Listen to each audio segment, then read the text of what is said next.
I think that your readers and listeners should have three numbers in their head. 54 is the number of civil wars, civil conflicts going on around the world at the moment. About 8 of them are large scale, with more than 1,000 people killed on the battlefield, but a lot of low-level conflict. And then you've got Ukraine on top. So there's a lot of conflict.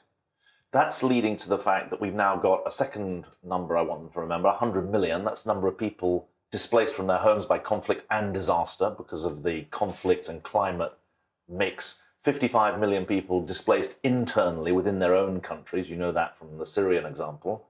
And 45 million crossing borders as refugees and asylum seekers. Again, Syria would be the leading example in the Middle East, but around the world, Afghanistan, 2.5 million Afghans are in Pakistan.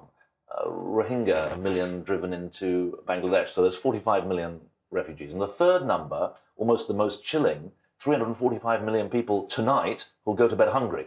At the UN classification of 3 or 4 in the Food Classification Index, 5 being famine. And we face the threat of real famine in Somalia, in parts of Ethiopia, Kenya, maybe even Yemen and Afghanistan. So the humanitarian situation is that more people than ever are dependent on humanitarian aid.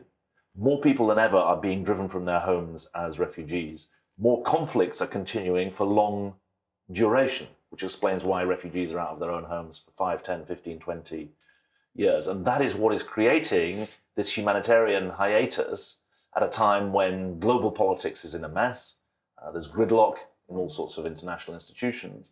And people on the edge feel that they're being pushed very close to the precipice.